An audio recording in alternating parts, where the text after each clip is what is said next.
नमस्ते दोस्तों, स्वागत है आपका एक बार फिर से हमारी आज की रोचक कहानी में।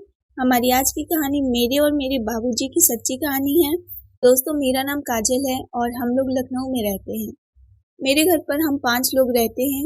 मेरे मम्मी पापा, मैं और मेरे दादा दादी जी रहते हैं। मैं अपने मम्मी पापा की इकलौती बेटी हूँ, इसीलिए मेरे माँ बाप ने मुझे बहुत ही लाड प्यार से पाला है। अभी मेरी उम्र 19 साल है और जब मैं 16 साल की थी तब मेरे पापा ने मेरे पापा दिखने में बहुत अच्छे हैं। उनकी उम्र अभी 45 साल की है, लेकिन वो दिखने में बिल्कुल 30 साल के लड़के जैसे ही लगते हैं। मेरी मम्मी की उम्र 35 साल की है। वो दिखने में बहुत ही ज़्यादा खूबसूरत हैं, लेकिन उनके सोच विचार बिल्कुल पुराने ख़यालात के थे। वो एक सिंपल और एक साधारण सी औरत है, जो अपना ज़्यादातर समय किचन में और पूजा पाठ में ही निकाल दिया करती थी। वो दादा दादी यानी वो अपने सास ससुर की बहुत ही सेवा करती थी और वो पापा को जरा सा भी टाइम नहीं दे पाती थी। आपको बता दूं कि मेरे पापा का खुद का बिजनेस था। हम लोग बहुत ज़्यादा अमीर तो नहीं थे, लेकिन भगवान का दिया हमारे घर में सारी सुख सुविधा मौजूद थी और किसी भी चीज़ की हमें कोई भी कमी नहीं थी। खैर, ये बात तब की है जब मैं इंटर में पढ़ाई कर रही थी और उस वक्त मेरी उम्र 16 साल की थी, लेकिन मैं दिखने में बिल्कुल 19-20 साल की लगती थी, क्योंकि मेरा शरीर भरा हुआ और गाल फूले फूले से थे। मैं बहुत ही ज़्यादा गोरी और सुंदर थी। हर कोई मुझे अपनी गर्लफ्रेंड बनाना चाहता था, लेकिन मैं किसी से बात नहीं करती थी। एक रात की बात है, जब हम सब मम्मी पापा, दादा दादी सब लोग खाना खाकर अपने अपने कमरे में सोने के लिए गए। मैं भी अपने कमरे में सोने चली गई थी, लेकिन मुझे नींद नहीं आ रही थी, तो मैं अपने बिस्तर पर सोने की कोशिश कर रही थी कि अचानक से मुझे ऐसा लगा कि मेरे मम्मी पापा के कमरे से कुछ आवाज़ें आ रही हैं। शायद वो लोग आपस में लड़ाई कर रहे थे। मेरा कमरा भी मम्मी पापा के कमरे से ही जुड़ा हुआ था, इसीलिए मुझे आवाज़ आ रही थी।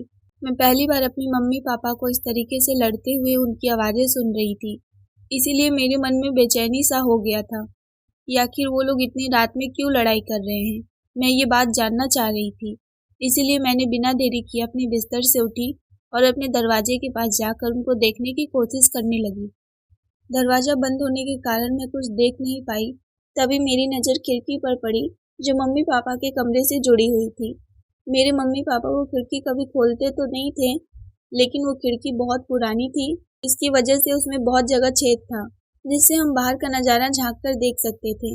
फिर क्या था, मैंने अपने कमरे की लाइट ऑफ कर दी और उस खिड़की के पास जाकर उसमें से झाँक कर देखने लगी। तो अंदर का नज़ारा देखकर तो मेरा होश ही उड़ गया था। मेरे पापा मम्मी को कुछ करने के लिए कह रहे थे, लेकिन वो बार बार मना कर रही थी। मैं समझ गई थी कि आखिर वो उनसे क्या कहना चाहते हैं, लेकिन मेरी मम्मी बार बार पापा को मना कर रही थी। शायद मम्मी बहुत ज़्यादा थकी हुई लग रही थी।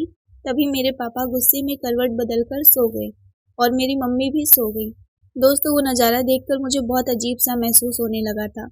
मेरा दिल बहुत तेज़ी से धड़क रहा था। मैं बहुत देर तक उस खिड़की से देखती रही, जबकि मेरे मम्मी पापा दोनों सो गए थे। फिर कुछ देर बाद मैं अपने बिस्तर पर वापस आई और फिर सोने की कोशिश करने लगी, लेकिन रात भर मुझे नींद नहीं आई और मैं करवटें बदलती रही। जब मैं सुबह उठी तो मैं मम्मी और पापा को अजीब नज़रों से देख रही थी, क्योंकि कल रात वाली बात मेरे मन में अभी तक चल रहा था। उनकी बातों की वजह से ही मैं रात भर सो नहीं पाई थी। मेरी मम्मी ने मुझे इस तरीके से देखते देख लिया। वो मुझसे बोली, क्या हुआ काजल, कोई बात है? मैंने कहा, नहीं मम्मी, वो आज मेरी तबीयत ठीक नहीं लग रही है, तो मैं आज स्कूल नहीं जा पाऊंगी। मम्मी ने कहा, कोई बात नहीं, आज तुम आराम कर लो, कल से अपने स्कूल चली जाना। हम सब नाश्ता कर रहे थे। फिर पापा ने नाश्ता किया और टिफिन लेकर अपने ऑफिस के लिए निकल गए। मेरे दादा दादी थोड़ा लेट खाना खाते थे, इसीलिए वो दोनों टीवी देख रहे थे। मेरी माँ ने मेरा नाश्ता निकाला और कहा कि लो, खाकर तुम भी आराम कर लो। मैं खाना खाई और जाकर अपने रूम में आराम करने लगी।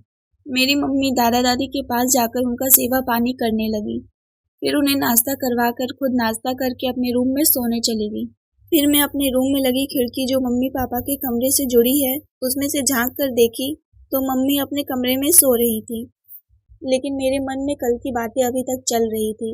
मैं रात होने का इंतज़ार कर रही थी। जब शाम हुआ तो पापा घर पर आए। फिर से वो बातें मेरे मन में चलने लगा। फिर हम सब ने खाना खाया और खाना खाकर अपने अपने कमरे में सोने चले गए। पापा ने मुझे खाते टाइम पूछा था, काजल, तुम्हारी तबीयत अब ठीक तो है ना? मैंने कहा, हाँ पापा, बिल्कुल ठीक है। अचानक मेरे मुंह से उस वक्त वो रात वाली बात निकल गई कि पापा आप दोनों रात में लड़ाई क्यों कर रहे थे। पापा हैरानी के साथ बोले क्या। मम्मी पापा का चेहरा देखने लगी और पापा भी हैरान थे कि मुझे ये बात कैसे पता चला।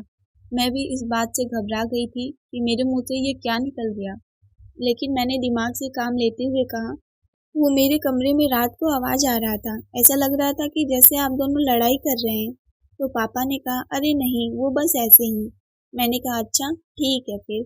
मैं अपने कमरे में सोने चली गई और मम्मी पापा अपने कमरे में सोने चले गए। तभी पापा मम्मी से कह रहे थे, इसीलिए कहता हूँ कि कम चिल्लाया करो, तुम्हें तो कुछ समझ है ही नहीं। घर पर हमारी बेटी भी रहती है और वो अब बड़ी हो चुकी है, हमें ध्यान से रहना चाहिए। मम्मी ने कहा हाँ जी आप बिल्कुल ठीक कह रहे हैं, कल के लिए मुझे माफ़ कर दीजिए। फिर पापा ने कल वाली बात फिर से जिद करने लगे। फिर मम्मी ने तुरंत ही मना कर दिया। तब फिर मेरे कमरे में आवाज़ आने लगी, क्योंकि अब मुझे रात में नींद नहीं आती थी। मैंने सोचा कि मैं आज इस खिड़की से देखूंगी कि आखिर क्या बात है।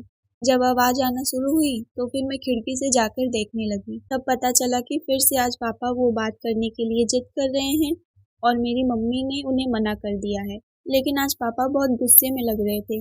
अगली सुबह पापा ने मुझसे कहा, चलो आज मैं तुम्हें स्कूल छोड़ देता हूँ। वो जब मुझे स्कूल छोड़ने आए तो वो मुझे अजीब तरीके से देख रहे थे। मुझे समझ नहीं आ रहा था कि वो मुझे ऐसे क्यों देख रहे हैं। मैंने पापा से पूछ लिया कि क्या बात है पापा, आप मुझसे कुछ कहना चाहते हैं क्या। पापा ने कहा नहीं कुछ नहीं, बस ऐसे ही थोड़ा परेशान हूँ। मैंने कहा हाँ बताइए। पापा ने कहा चलो पहले मैं तुम्हें डेयरी मिल्क चॉकलेट खिला देता हूँ।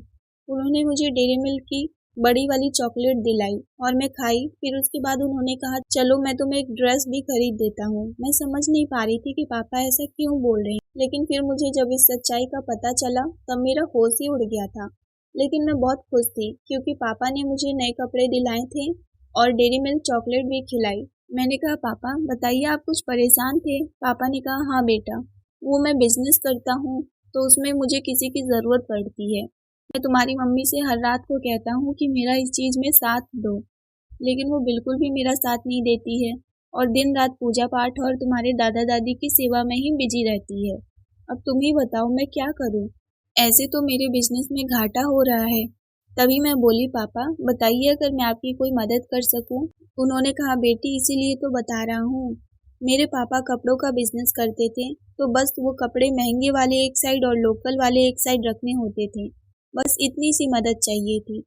मैंने कहा जी पापा मैं आपकी मदद जरूर कर दूंगी। फिर पापा ने कहा तुम रात को मेरे कमरे में आ जाना।